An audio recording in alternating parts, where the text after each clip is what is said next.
আসসালামু আলাইকুম। আশা করি আপনারা সবাই ভালো আছেন। আমরাও খুব ভালো আছি। চলে আসলাম নতুন একটি রান্না নিয়ে আপনাদের সাথে। সবাইকে কেএস দেওয়ান ব্লগে স্বাগতম। তো এখানে দেখেন একটা শোল মাছ নিয়ে নিয়েছি, পুরো জ্যান্ত শোল মাছ। তো আজকে আমি শোল মাছটা মাটির পাতিলে রান্না করব।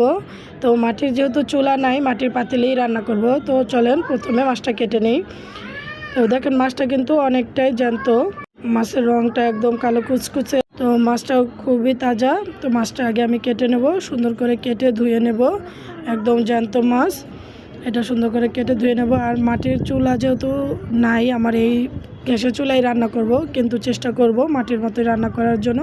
আমি মাছগুলো সুন্দর করে কেটে নিয়েছি, কেটে একদম চামড়াটা উঠিয়ে নিয়েছি। মাছের পেটে দুটো ডিম হয়েছিল, সেই ডিম। তো আমি এই পাতিলাটায় রান্না করব। আর এইখানে আমি জিরা আর শুকনো মরিচ নিয়ে নিয়েছি, আমি এই বাটা মশলাটা দিয়ে রান্না করব। তো প্রথমে আমি বাটা মশলাটা বেটে নিই। আর এইখানে এই যে আমি সব একসাথে রেডি করে নিয়েছি। তো আসেন আগে মশলাটা সুন্দর করে বেটে নিই। তো আমি এই যে মশলা বেটে নিয়েছি, এই যে আমার পাতিলা। তো প্রথমে আমি মাছগুলো ম্যারিনেট করে নেব। তো মাছের উপর আমি হলুদ, মরিচ, লবণ দিয়ে দিলাম।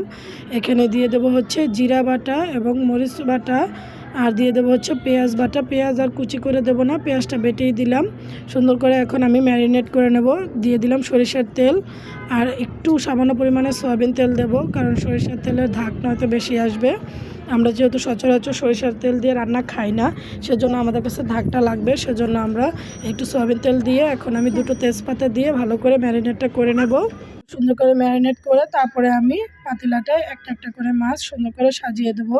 তো দেখেন কত সুন্দর একটা কালার আসছে মাখানোর সময়। আর এইভাবে মাখিয়ে রান্না করলে কিন্তু যে কোনো মাছই খেতে খুবই দারুণ হয়।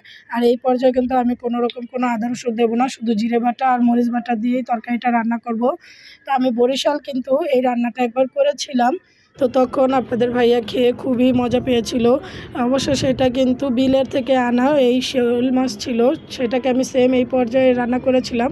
তখন অবশ্য মাটির পাতিলা ছিল না, তখন আমি স্টিলের পাতিলাতেই রান্না করেছিলাম, কিন্তু খেতে অনেকটা চিংড়ি মাছের স্বাদের মতো লেগেছিল। তো আমি একে একে মাছগুলো সব হাঁড়িতে দিয়ে দিচ্ছি। দেখেন খুব সুন্দর করে হাঁড়িতে দিয়ে দিয়েছি, একদম ছড়িয়ে ছড়িয়ে দিলাম। এখন আমি যেই বাসনে আমি আর কি ম্যারিনেট করেছিলাম, সেটাকে এখন সুন্দর করে একটু পানি দিয়ে আমি ধুয়ে তারপরে এটা দিয়ে দিলাম ঝোল হিসাবে। তো আমি ঝোলটা বেশি গাঢ় করব না, বেশি পাতলাও করব না, মাখা মাখা সিস্টেম করব, কিন্তু খেতে খুবই ভালো লাগবে। আমি যেহেতু এর আগের একবার খেয়েছি, আমি এটা স্বাদটা খুব ভালো জানি। আপনারা চাইলে অবশ্যই বাসায় এভাবে ট্রাই করতে পারেন। তো এখন আমার সুন্দর করে মাখানো হয়ে গেছে পানি দিয়ে, এখন আমি চুলায় বসিয়ে দিলাম। তো চুলায় আমি এই পর্যায়ে মাটির যেহেতু পাত্র, আপনারা একদম বেশি আগুনে পাতিলাটা বসাবেন না, তাহলে কিন্তু ফেটে যাওয়ার সম্ভাবনা থাকে। আস্তে আস্তে জালটা বাড়াতে হবে, অল্প আগুনে আগে বসাতে হবে, দেন আস্তে আস্তে জালটা বাড়াতে হবে। তো আমি এখন এটাকে সুন্দর করে ঢাকনা দিয়ে ঢেকে দেবো। আর এই যে ঢাকনা দিয়ে ঢেকে দিলাম, আর কথা অনুযায়ী আস্তে আস্তে জাল দিতে হবে। তো আমার চুলার উপরে একটু আগে দুধ গরম করার জন্য দুধ পড়ে গেছে, যার জন্য দেখেন চারপাশটা অনেকটা কালো হয়ে গেছে। যাই হোক, আপনারা এটা ইগনোর করে আমার ভিডিওটা সম্পূর্ণ পাশে থাকবেন। তো দেখেন এই যে আস্তে আস্তে জাল দেওয়ার কারণে কিন্তু অল্প অল্প করে বলক আসতেছে। যদি আমি হাই হিট দিতাম তাহলে কিন্তু পাতিলাটা ফেটে যেত।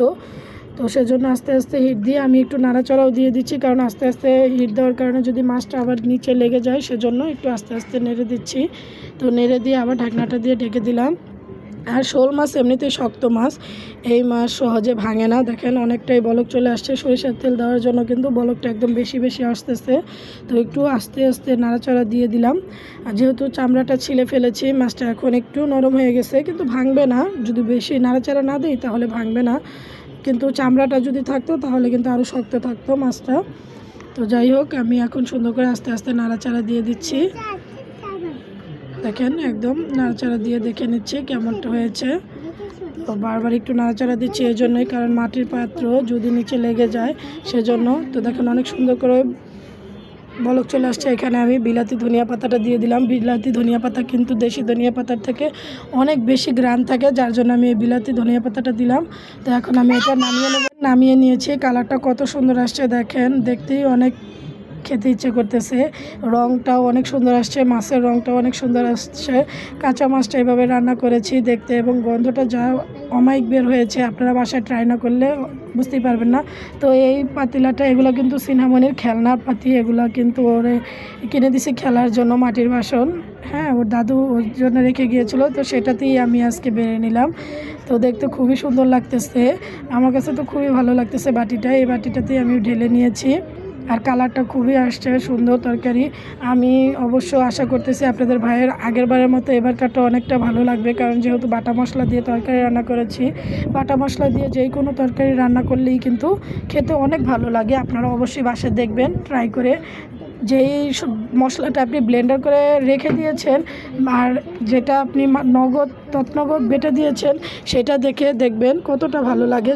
তৎনগদ যেটা বাটা হয় সেটা দিয়ে খেতে কিন্তু খুবই ভালো লাগে। তো আমি এখন ঢাকনা দিয়ে এটা ঢেকে দেবো। তো আল্লাহ হাফেজ।